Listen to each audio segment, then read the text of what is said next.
Gracias, Ana María.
Technological visionary.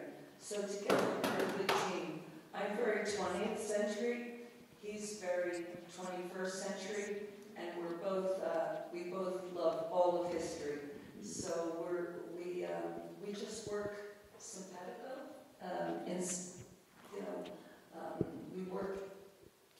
We share the labor, and I'm very lucky that he does all the hard stuff.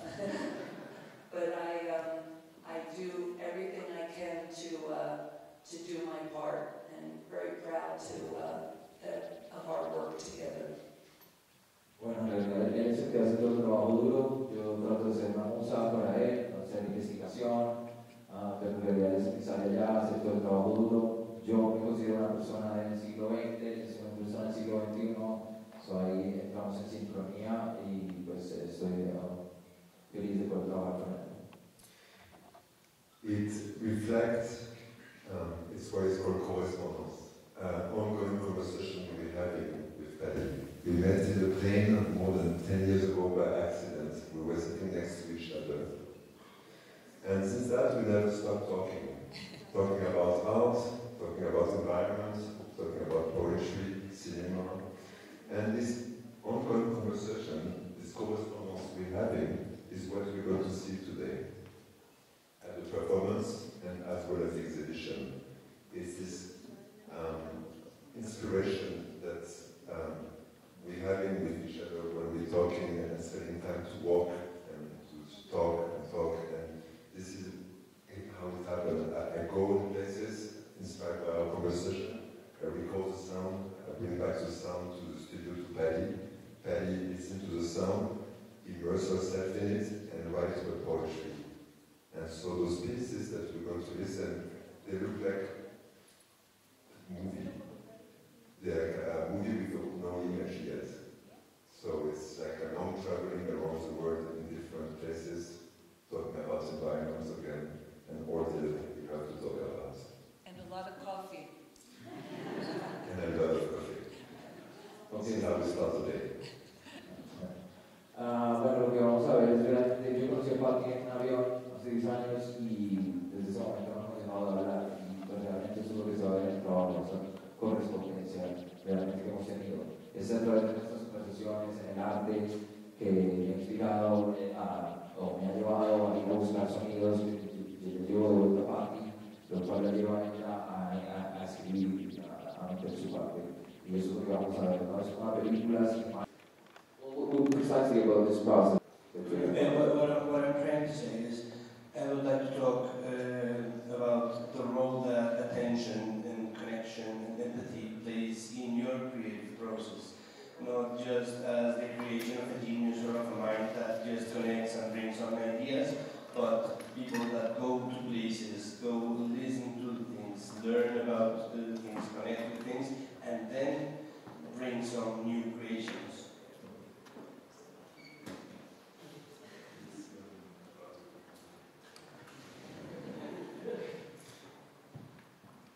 Often when you go recording in the world or recording, it's an act of presence. It's often we have an idea, but the idea is just an idea. Then you go in a place, and often the sound dictates the future where we're going for. Often by going in places, the only thing that you have to make sure is to be able to be present, to receive whatever has to be given to you.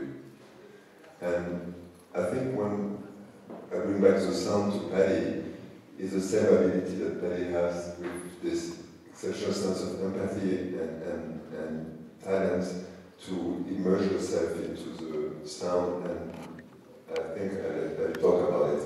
But her process of writing is also an act of presence. Bueno, es en realidad un acto de presencia, ¿no? Cuando vas y grabas a algún lugar, realmente lo más importante es esa presencia, estar ahí para que ese lugar te cambie.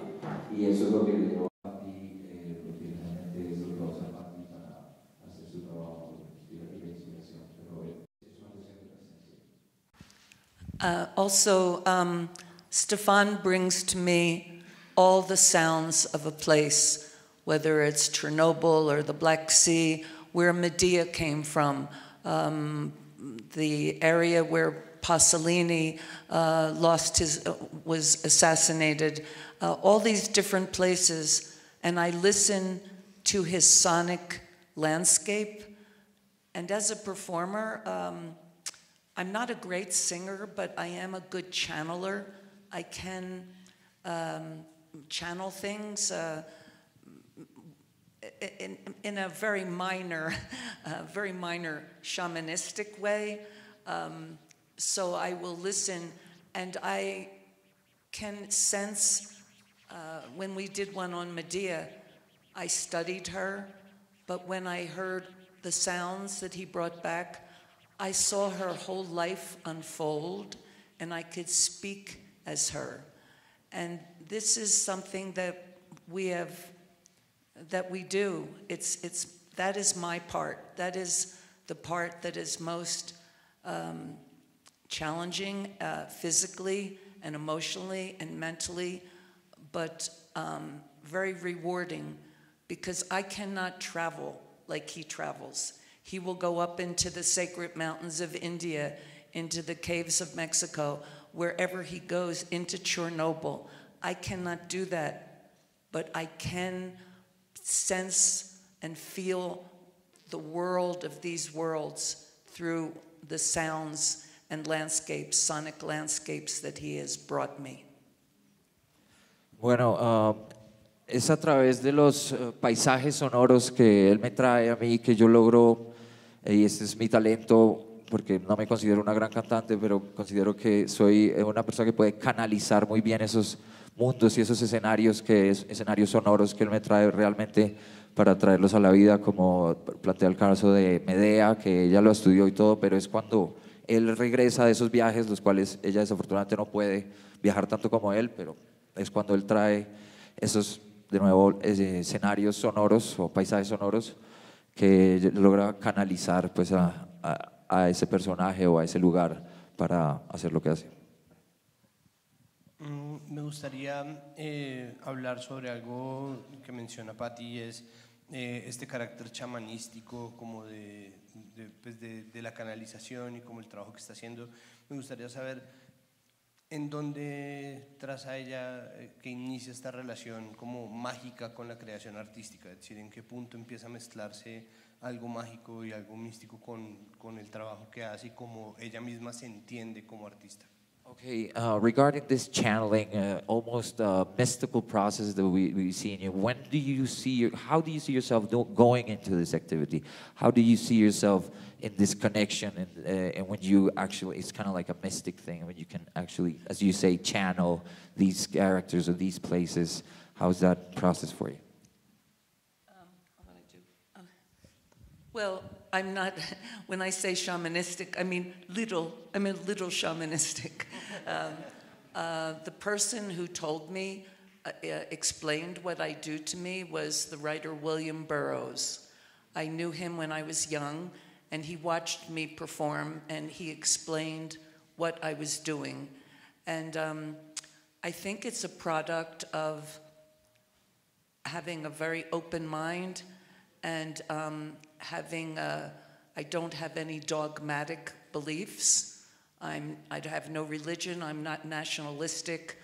I just have an open, hopefully a humanistic sense of the world. And I also have a very good imagination.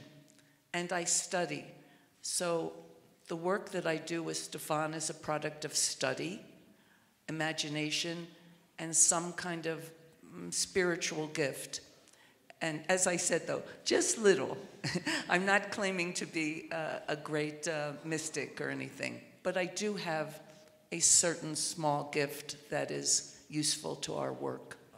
Bueno, esto fue, aunque no considero que soy solo un poquitico chamánica, no mucho, pero esto es un concepto que me dio William Burroughs, el escritor, cuando me vio hacer una presentación. Me dijo que tenía un regalo, ¿no? Y es en realidad mucha imaginación, tener una mente abierta. No soy una persona dogmática ni religiosa, eso me da una mente abierta. Es eso, es tener mente abierta y mucha imaginación. Quisiera hablar sobre qué va a ver la gente en concreto cuando venga a ver los dos performances, el que va a tener lugar hoy, el de mañana, y qué va a encontrarse la gente en la exposición. Como los... What are people supposed to expect about the performances tonight and the exhibit? What should they expect for the performances and exhibition? Well, they should expect that it is an extension or the original aspects of the exhibition. Everything for me in my life has started with poetry, started with language, the written word. And so tonight will be poetry based, will be based on the recordings that we have done. And though I will be reading, also I'll be staying open to add things that I sense or feel.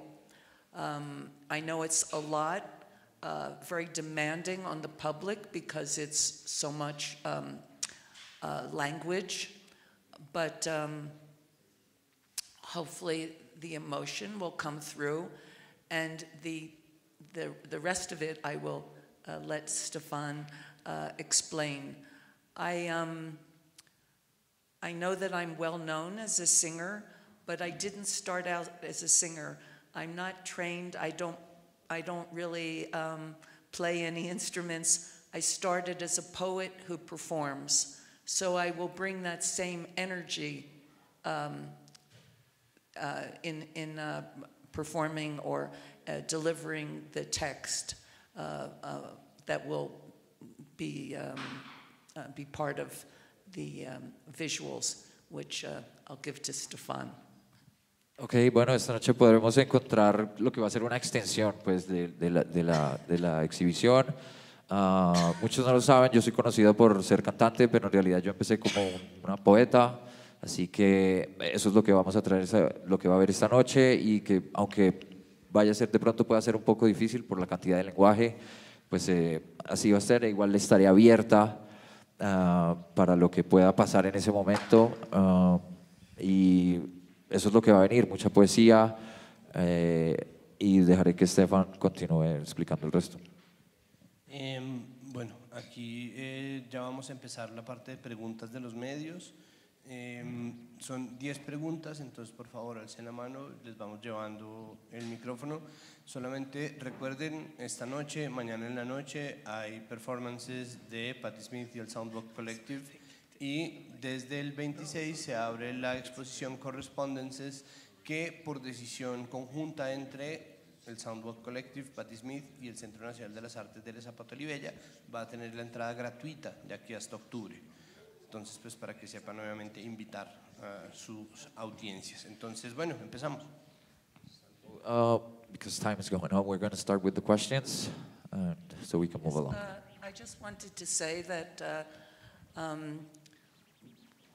all of us would like young people, especially young people, to see our exhibition and to experience it, and for that reason it will be free.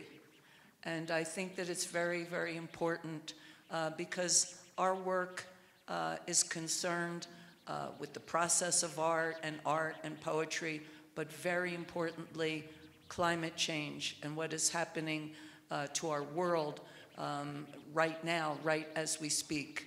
And so it is very instructive as well as hopefully inspirational. So we are hoping that many young people come, of course everyone, but we want our young people because they are the hope of the world. So we are hoping that they will come to the exhibition. Bueno, es un llamado especial tal vez a los jóvenes, a todos los jóvenes que queremos que vean nuestro trabajo, por eso el trabajo será gratis. Es para nosotros muy importante porque pues, es un trabajo sobre conciencia también, especialmente sobre conciencia climática y todos los cambios y las situaciones que están pasando hoy. Así que pues es un trabajo para todos, por supuesto, todos están invitados, pero especialmente para los jóvenes. Bueno, buenos días, muchísimas gracias a todos los que nos acompañan hoy. No voy a hablar mucho para que podamos aprovechar el tiempo para los medios. Como lo decía Santiago, tenemos 10 preguntas, entonces les agradezco si van levantando la mano para empezar. Hi. Hello. It's such an honor and a privilege to be in your presence, Patti. My question is for both of you. What surprised you the most about yourselves as creatives during this 10-year collaboration? What is the what? What Surprised you the most? What does surprise you the most? And then I'll answer too. I'm going to be surprised to hear the answer. The surprise is that actually we never really know what to expect. We're starting, as I was saying before, as a coffee conversation.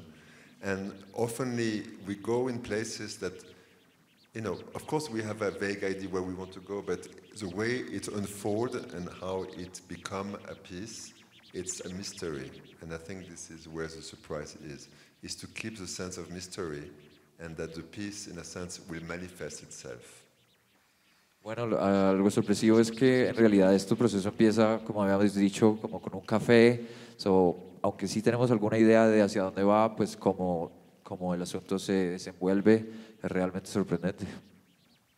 I think a beautiful surprise for me is at this age, I am now 76 years old, I have a beautiful collaborator who I didn't know. I went through most of my life, and we are on a whole new adventure where I'm not always thinking about what did I do 20 years ago or 30 years ago. I'm thinking about what are we going to do tomorrow.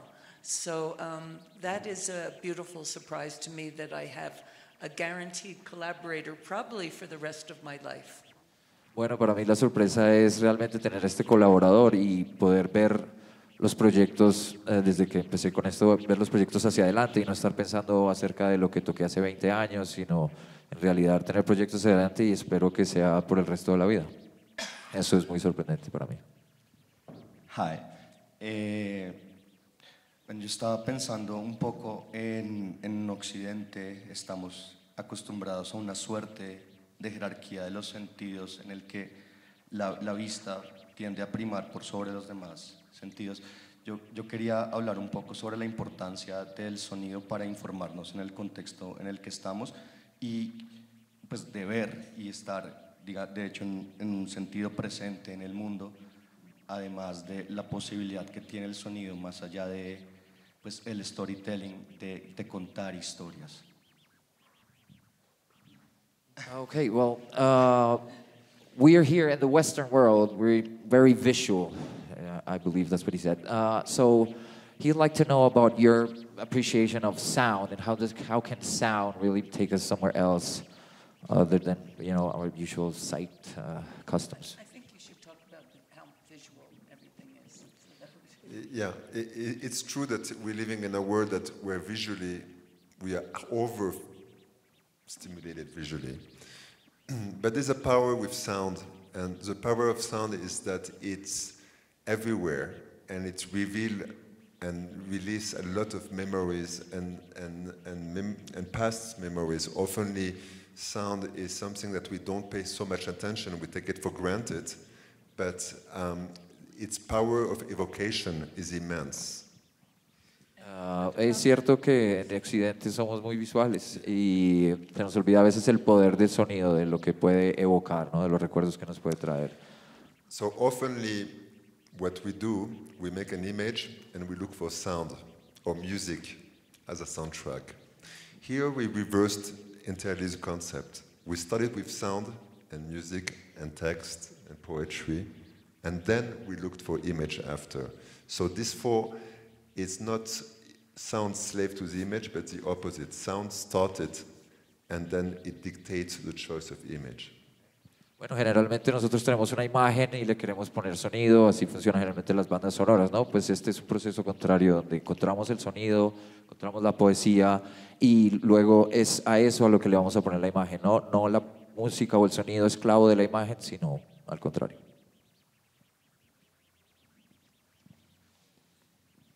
Bueno, bienvenidos primero, y yo creo que la palabra más mencionada en esta conversación ha sido la palabra poesía, poetry, y quería saber cómo se siente la poesía, porque la poesía es algo muy abstracto que puede ir desde un texto en verso hasta el sonido, como bien lo dijeron, pero cómo vamos a sentir la poesía y cómo particularmente la siente cada uno y por qué es el centro de esta exposición y creo que de la carrera de ambos.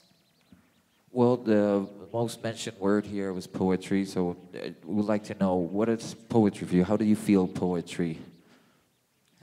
How do I feel about poetry? That was the question. Well, I'm not very analytical. I just write it. I've studied it. I've been reading poetry for 70 years, 7 decades of reading poetry. My mother gave me poems and William Blake and all kinds of poetry books as a child. And poetry is, I think, the most complicated sometimes and complex of the arts, because pure poetry is almost written in code. For 100 lines that the poet writes, there's 1,000 lines in his head. And he has distilled it down to the secret language of poetry. Tonight will be a mix of poetry, but also narrative, because what we want to do is communicate. Poetry is sometimes very difficult to grasp. It has taken me years sometimes to understand certain poets. But I can't really analyze anything. I just read poetry as a child, loved it, and I'm still writing it, still reading it, and still astonished by it.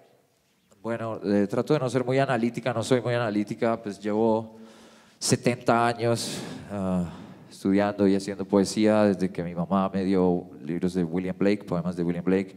Y bueno, el trabajo del poeta es una cosa inmensa, es a veces difícil. Por cada 100 líneas que escribe un poeta hay 1000 líneas que tiene en la cabeza y que tiene que destilar de alguna forma para llevar al código del poema. Y bueno, eso es lo que se va a ver hoy, eso es lo que trato de hacer. Llevo haciéndolo toda la vida, a veces me ha costado, y eso es lo que vamos a ver hoy, no solo poesía, sino una narrativa que viene detrás, ¿no?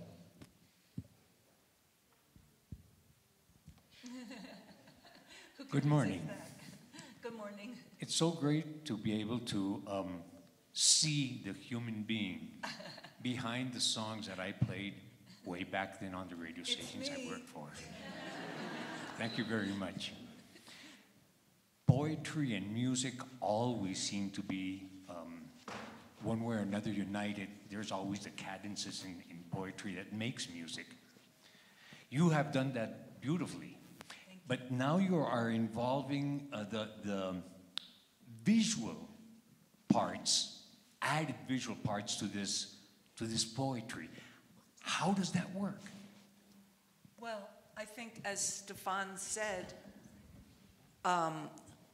first comes with us, first comes the sound, then the poetry or the narrative, and third is visual. So we don't count on visual. We aren't doing our work for a visual. The visual comes later. And so we do the reverse. We are the living soundtrack to a movie that doesn't exist. And then Stefan, collaborating with others, we have tonight, you will see, I mean, in the exhibition, you will see some footage, unknown footage of Pasolini, of Tarkovsky, of Stefan.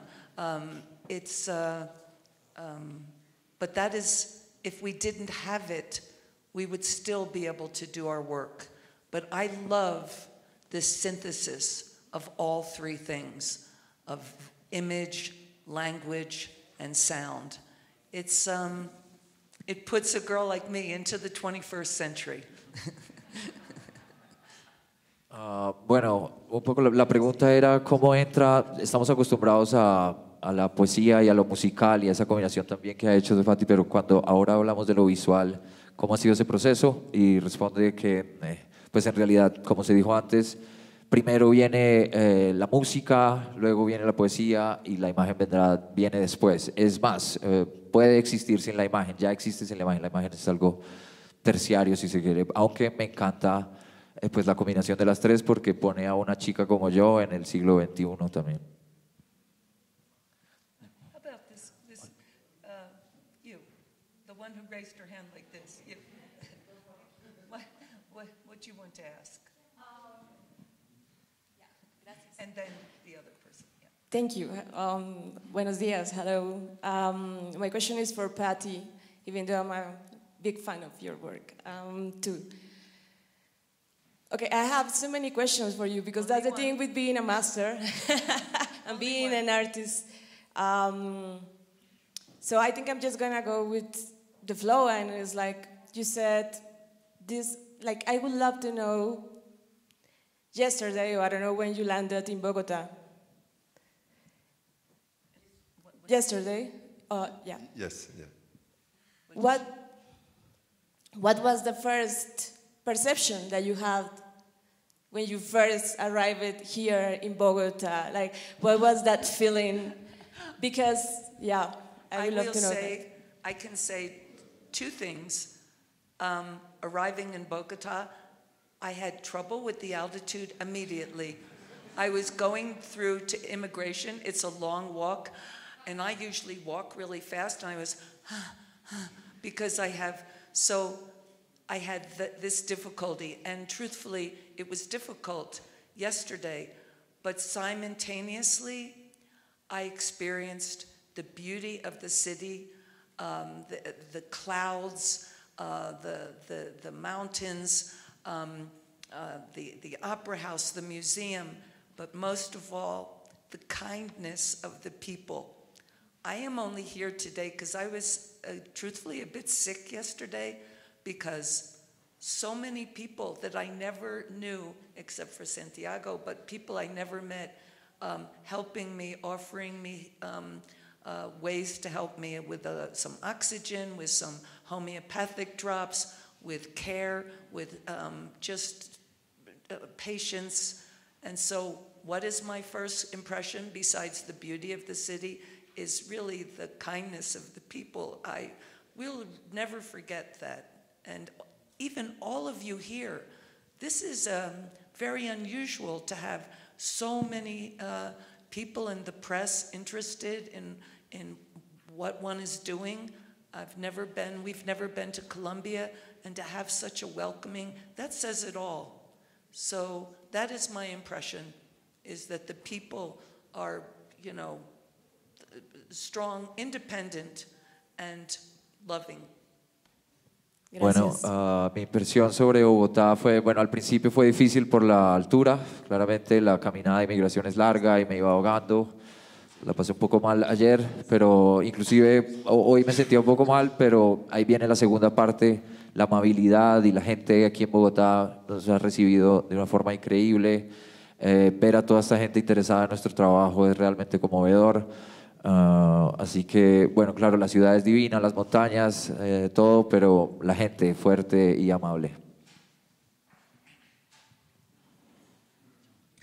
Hola, Nada, estoy un poco nervioso porque es increíble poder tenerte acá y espero que sea esta una primera vez de muchas y que se siga repitiendo.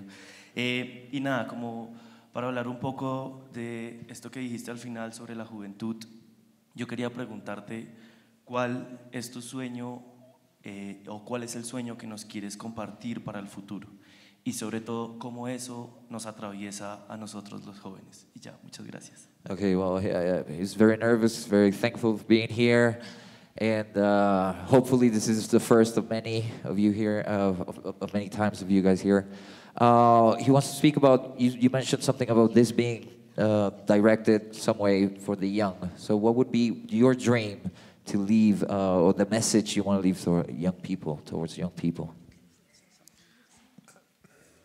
I think the correspondence that we've been mentioning with Patti is about a correspondence about the state of the world we're living in now. And a lot of pieces are connected to the environment, the climate crisis we're living in, whether they come from poetry or artists we love, but they're all somehow connected to the environment we're living in and how much of an issue, an urgent issue, we have to take care of and address it. Yes, I think also that is the most important. It is beyond politics, really, our climate emergency in the world. And our young people, we have done such a terrible job. Our governments, our corporations have done such a terrible job. And what do we have to pin our hopes on but the youth, new generations, and hopefully they will do a better job than us. And we are behind them. And so what can, you know, if we can offer any inspiration or to incite them, but also, you know, welcome them. So I think, but it's not just that. It's also art is very important. The self-expression is very important. Process is very important. And I think this exhibition and these different texts and what we will be performing tonight addresses all of these things. Art, process, language, problems with immigration, the climate crisis, what is happening to our species, and also honoring great artists and thanking them for their work. So, you know, I just hope that young people, all people, not just young people, everyone, they will be inspired not to think of us, not to think of me, not to think of Stefan, but to think about their own work and what they can do to help our world politically, artistically, in any way imaginable. I always hope, whether it's at a concert or a performance or an art exhibit, that people go thinking about their own possibilities, their own capabilities. And that's what's important to me, to inspire the people. Bueno, definitivamente lo más importante es inspirar a las personas. Dice Stefan que ese ha sido ese trabajo de correspondencia que han tenido, siempre ha estado como envainado en algo sobre el ambiente y el clima, y inclusive muchos artistas con ellos comparten este tema, así que la situación climática es un factor determinante en todo esto. Nuestros gobiernos y nosotros mismos en las generaciones pasadas hemos hecho un trabajo terrible, así que queremos un poco exponer eso, pero no es solo eso, es también el arte, el proceso, la inspiración, todo esto será lo que veremos esta noche. Y sí, si pudiera que alguien se llevara, no solo los jóvenes, sino todos esos, es esa inspiración, no que se vayan pensando en nosotros, sino en esta inspiración del trabajo. Hello, thank you for being here with us. But you speak about the secret of poetry, and it's very interesting because like art is like a seeking of the secret, and this secret is very related with mystical energies and mystical things. So I have two questions. The first one is, what have you learned about this secret? Because I don't think anybody can figure it out 100%, but I guess you have had some lessons from the secret. And the other question is, with this performance and with this exhibition that you're going to show us, what have you learned new about this secret? Well, I can't say that I know the answer to any secrets, but in studying, for instance, Arthur Rimbaud, I think that his body of work, The Season in Hell, all which he did before he was 21, some of the greatest poetry ever written. And what did he ask of poets? He asked of poets, above all, to know themselves, to go as deep as possible, to almost destroy what you know, and to find out in all of your cells, your confessions, your knowledge, your hopes, your visions, and produce that in the language of poetry, which is always evolving. And and he did it. He wrote A Season in Hell and suffered greatly to write it.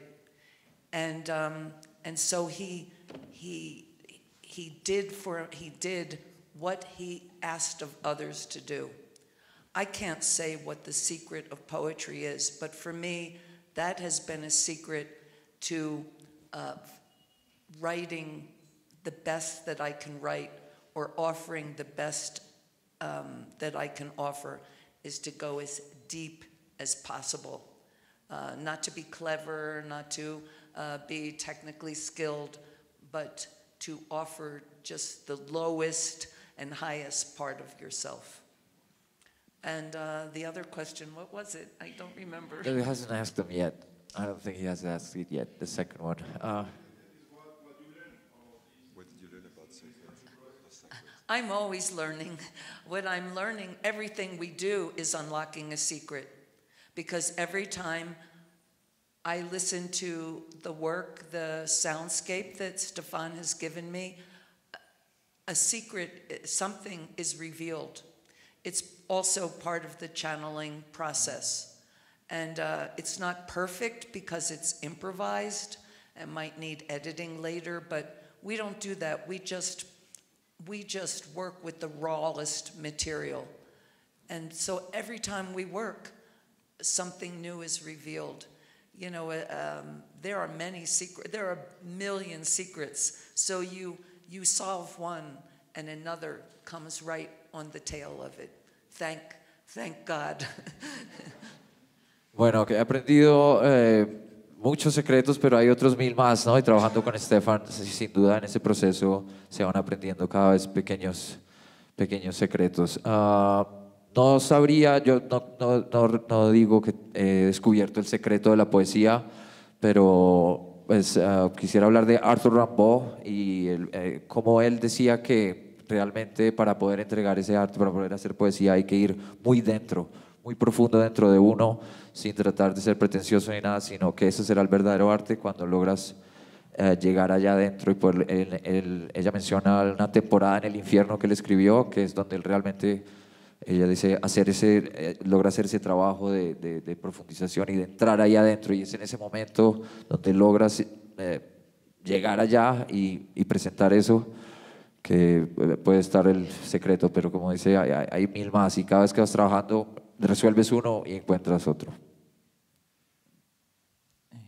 Hi, the little one here. Yes. Hello, Patti. Yo voy a preguntar en español porque si no me vuelvo un 8. Entonces, las imágenes, y ustedes ya lo mencionaban, somos una cultura muy visual y las imágenes son muy, muy poderosas. El ejercicio que ustedes hacen se parece mucho a lo que hizo Avi Barbour, que es un mapa Nemosine. Entonces, es cómo no perderse en las imágenes, ¿sí? O si parte del ejercicio que hacen es perderse un poco en ellas. Well, regarding your process, mentioning that we are a very visual society, how do you not get lost in these images?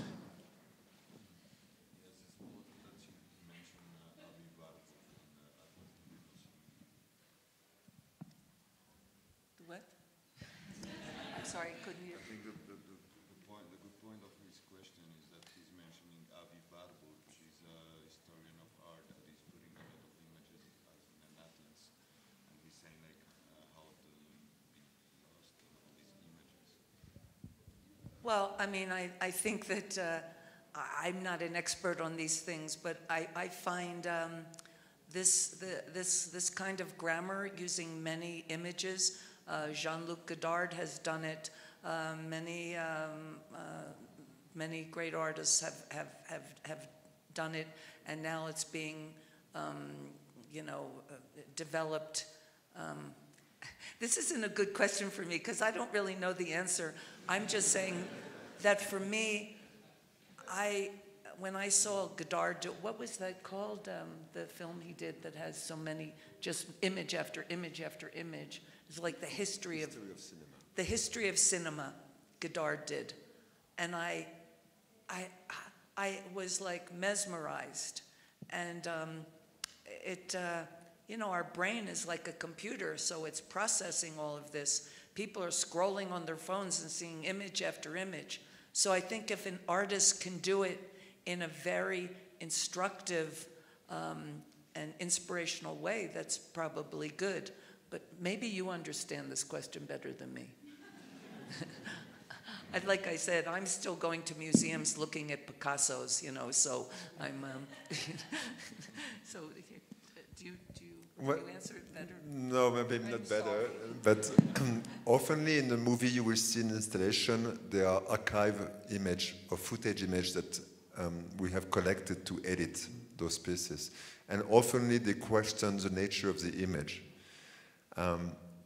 As Patti was mentioning before, all the process has started with no image, visually, and some type of absence, and this was a mental imagination, a sonic imagination. So often the way we edit the film after is really using the grammar of the sound.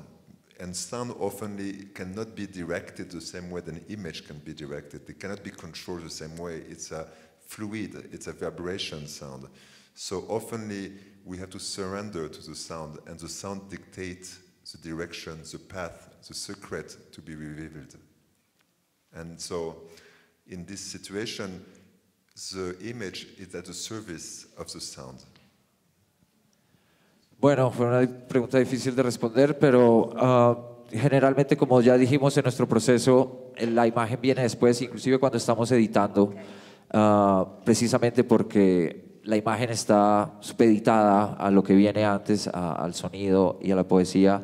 Pues tenemos que un poco rendirnos a lo que el sonido y a la gramática que el sonido nos está dictando, inclusive cosas no esperadas, pero en ese proceso de esclavizar la imagen, precisamente para no perderse en ellas, esclavizarla a la gramática del sonido y a lo que está pidiendo el sonido de la imagen.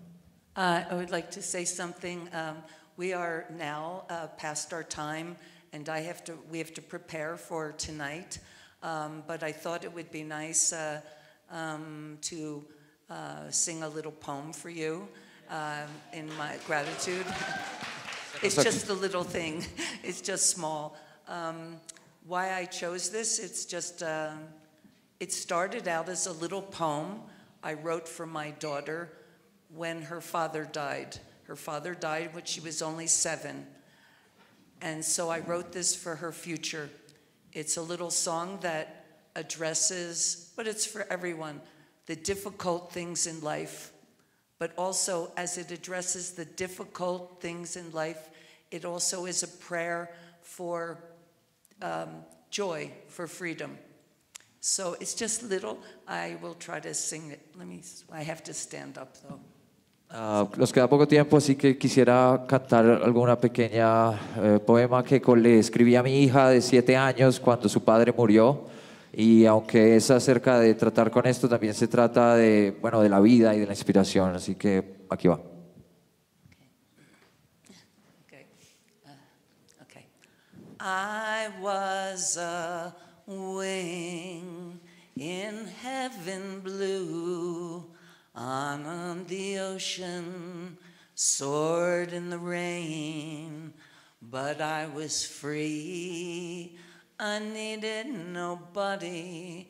It was beautiful. It was beautiful. I was a pawn, couldn't make a move, couldn't go nowhere, no future at all. Yet I was free. I needed nobody. It was beautiful. It was beautiful. And if there's one thing could do for you, you'd be a wing in heaven blue. I was an image in another eye, and I saw nothing, no future at all. Yet I was free. I needed nobody. It was beautiful. It was beautiful. And if there's one thing could do for you, you'd be a wing in heaven blue. Thank you. Muchas gracias. Thank you.